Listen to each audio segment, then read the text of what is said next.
बारिश में गरीब भाभी के घर आई दो अमीर नंद। ये लो माँ। माँ, कब तक हमें यूं ही बाल्टी भर भर के घर से पानी बाहर निकालना होगा? मैं बहुत थक गई हूँ। हाँ माँ, बहुत भूख भी लग रही है। आपने कहा था शाम को आप हमें खाना दोगी। खाना दो ना माँ। हाँ बच्चों, बस ये सारा पानी घर से निकाल दो, फिर मैं तुम दोनों को खाना बना कर दूंगी। छत से बार बार टपक रही बारिश की वजह से पूरे घर में पानी भर चुका था। आकांक्षा अपने दोनों बच्चों विवेक और अनु के साथ बाल्टियों की मदद से सारा पानी घर से बाहर निकालती है और अच्छे से घर को सुखा कर अब चूल्हे पर अपने दोनों बच्चों के लिए खाना बनाने के लिए जाती है। लेकिन जैसे ही आकांक्षा रोटी बनाने के लिए आटे का डिब्बा खोलती है, ये क्या, घर में तो थोड़ा बहुत भी आटा नहीं है, सिर्फ ये आटे का भूसा बचा हुआ है। बच्चों को बहुत भूख लग रही है और पैसे भी नहीं है, क्या करूं मैं। अपने दोनों बच्चों को भूख से तड़पता देख आशा उस आटे के भूसे के अंदर थोड़ा पानी मिलाकर उसे ही गूंथ लेती है और चूल्हे पर भूसे की रोटियां बनाकर अपने दोनों बच्चों को नमक के साथ खाने के लिए देती है। माँ, ये रोटी बिल्कुल भी अच्छी नहीं लग रही है। कितने दिन हो गए हमें अच्छा खाना खाए हुए। हाँ माँ, आप हमारे लिए पकौड़े बनाओ ना, जैसे बुआ हर बारिश के मौसम में हमारे लिए बनाती थी। माँ, हम बुआ और उनके हाथ के पकौड़ों की बहुत याद आ रही है। अपने दोनों बच्चों की बात सुन आकांक्षा की आंखों में आंसू आ जाते हैं, जिसके चलते आकांक्षा अपने बीते हुए कल को सोचने लगती है। वाह भाई वाह, इस बारिश के मौसम में गर्मा गर्म पकौड़े वो भी तुम दोनों के हाथ के बने हुए खाकर, आय हाय मजा आ गया। बुआ, आप दोनों सच में बहुत अच्छे पकौड़े बनाती हो। पता है, मेरी सारी फ्रेंड्स को आपके हाथ के पकौड़े बहुत पसंद है। तुम दोनों की शादी होने से पहले मुझे भी इसी तरह पकौड़े बनाना सिखा दो। तुम्हारी शादी के बाद फिर मैं भी हर बारिश के मौसम में इन लोगों को ऐसे ही पकौड़े बनाकर खिलाऊंगी।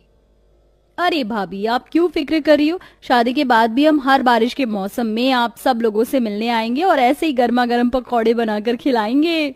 आकांक्षा की दोनों नंद शिखा और भूमि अपनी भाभी से काफी प्यार करती थीं। नंद भाभी होने के बावजूद भी इन तीनों का रिश्ता बिल्कुल बहनों की तरह था।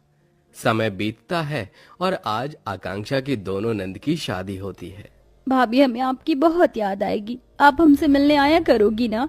हाँ भूमि, शिखा, तुम दोनों से मिलने जरूर आऊंगी।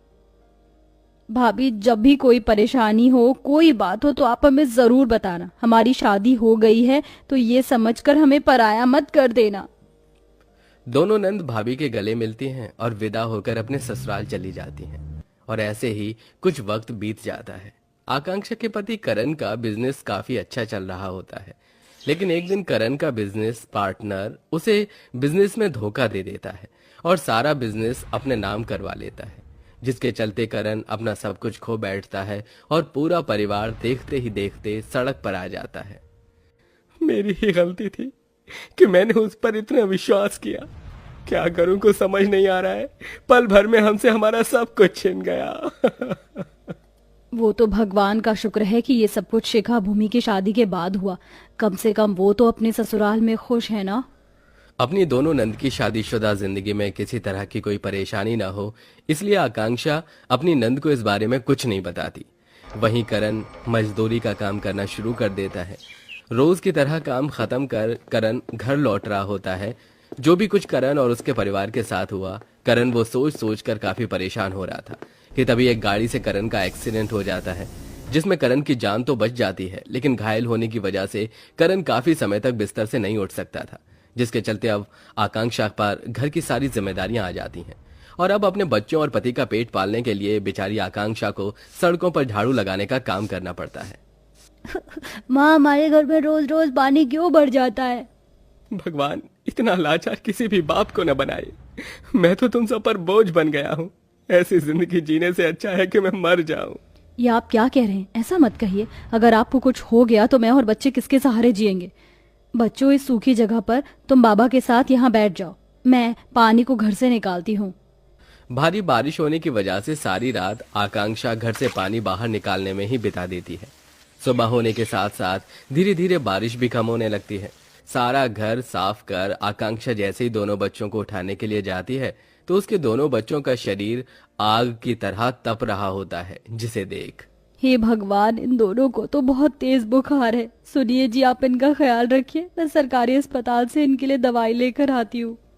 आकांक्षा सरकारी अस्पताल से दवाई तो ले आती है, लेकिन आकांक्षा जानती थी कि खाली पेट दवाई खाने का उसके बच्चों पर कोई असर नहीं होगा, जिसके चलते आकांक्षा अब खाना मांगने के लिए अपनी पड़ोस में रह रही मंजू के पास जाती है। मैं तुम्हें खाना दे तो दूंगी, लेकिन मुफ्त में नहीं। सबसे पहले तुम्हें मेरे आंगन की सफाई करनी होगी, फिर मेरे घर के सारे काम, उसी के बाद मैं तुम्हें कुछ खाने के लिए दूंगी।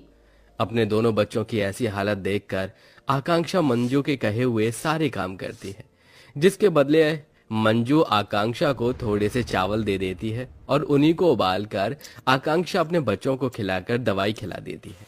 जहां एक तरफ भाभी को इस बारिश के मौसम में इतनी सारी परेशानियां झेलनी पड़ रही थीं, पूरा परिवार खाना खाने के लिए तरस रहा था, वहीं दूसरी तरफ शिखा और भूमि।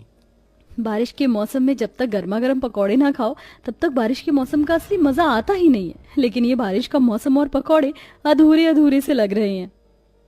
मैं जानती हूँ तुम्हें भैया भाभी और बच्चों की बहुत याद आ रही है। याद तो मुझे भी उनकी काफी आ रही है। कितना टाइम हो गया ना हमें उनसे मिले हुए। एक काम करते हैं, किसी दिन प्लान करते हैं और उनसे मिलने के लिए चलते हैं। उनसे मिलकर हम उन सबको सरप्राइज देंगे। सुनिए जी, सड़कों पर झाड़ू लगाकर मुश्किल के दिन के 50 रुपए कमा पाती हूँ। ऐसे में इस बारिश के मौसम में गुजारा करना हमारे लिए आसान नहीं होगा। इसलिए मैं सोच रही थी, क्यों ना अब मैं कंस्ट्रक्शन की जगह पर मजदूरी का काम शुरू कर दूं। मेरी एक गलती की वजह से मेरे परिवार की क्या हालत हो गई है। काश मैं तुम्हारी मदद कर पाता। कितनी अकेली हो गई हो तुम। किसने कहा मैं अकेली हूँ? आप जो मेरे साथ हैं, अगर आज भगवान ने हमें दुख के दिन दिए हैं तो कल वो सुख के दिन भी देगा। आकांक्षा कंस्ट्रक्शन साइट पर ईंट और मलबा ढोने का काम करती है। साथ ही आकांक्षा को अपनी नंदों की याद भी काफी ज्यादा सताती है। भगवान जाने मेरी दोनों नंद कैसी होंगी। वो खुश तो होंगी ना अपने ससुराल में। बहुत याद आ रही है मुझे उनकी। काश सब कुछ ठीक होता तो मैं उनसे मिलने के लिए जाती, लेकिन मेरे हालात देखो, चाह कर भी अपनी ननद से मिल नहीं पा रही हूँ। आकांक्षा अपनी नंद को याद करते हुए काफी रोती है और ऐसे ही कुछ दिन गुजर जाते हैं। भूमि, शिखा, शाम को हमारी कंस्ट्रक्शन साइट पर आ जाना। नई कंपनी की स्टार्टिंग के लिए हमने पूजा रखी है। ठीक है।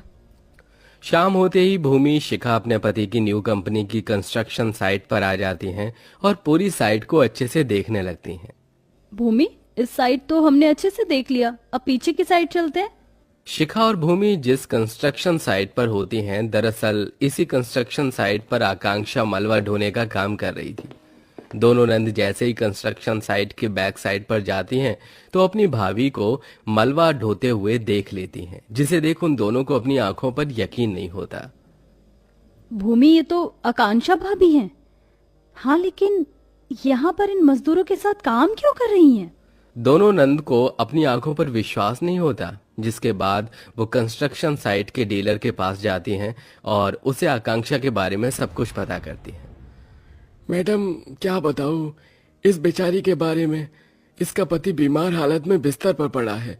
इस बेचारी को ही ये मजदूरी का काम करके अपना और अपने बच्चों का पेट पालना होता है। बड़े ही दुख झेल रही है ये। ऐसी जिंदगी तो भगवान किसी दुश्मन को भी ना दे। डीलर की बात सुन दोनों नंद अपनी भैया भाभी के बारे में सब कुछ पता करती हैं, जिससे उन्हें सब कुछ मालूम हो जाता है। और अब दोनों अपनी भैया भाभी से मिलने के लिए उनके छोटे से घर में जाते हैं और देखते हैं कि कैसे बारिश में उनकी छत टपक रही है। उनका भाई बीमार हालत में बिस्तर पर पड़ा है और दोनों बच्चे भूख से रो रहे हैं। वहीं आकांक्षा जैसे ही अपनी दोनों नंद को देखती है तो उसके आंसू नहीं रुकते। भाभी, ये सब क्या है? आपने हमें कुछ बताया क्यों नहीं? शिखा, भूमि, वो बस भाभी, हमने सब पता कर लिया है। अब आपको कुछ कहने की जरूरत नहीं है।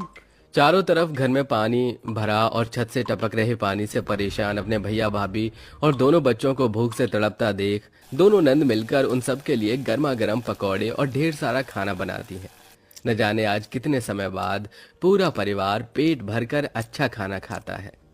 बुआ, मैं आपको और आपके हाथ के पकौड़े को बहुत याद कर रही थी। अच्छा हुआ आप आ गई, वरना न जाने कब हम खाने को खाना मिलता। हाँ शिखा, भूमि, तुम्हारी वजह से मेरे बच्चों और पति ने पेट भरकर खाना खाया है। ये तो बस शुरुआत है। आपके साथ जिसकी वजह से ये सब हुआ है ना, हम उसे छोड़ेंगे नहीं। दोनों नंद शहर के सबसे बड़े लॉयर की मदद से राज पर धोखाधड़ी का केस करती हैं और नकली पेपर बनवाने के जुर्म में उसे जेल भिजवा देती हैं, जिससे दोबारा सारा बिजनेस करण को मिल जाता है और अब पहले की तरह पूरा परिवार हंसी खुशी रहने लगता है। वहीं दोनों नंद भी अक्सर अपने भाभी से मिलने के लिए जाया करती हैं और अब आखिरकार इतने दुख परेशानियों को झेलने के बाद पूरे परिवार की जिंदगी में खुशियां आ जाती हैं।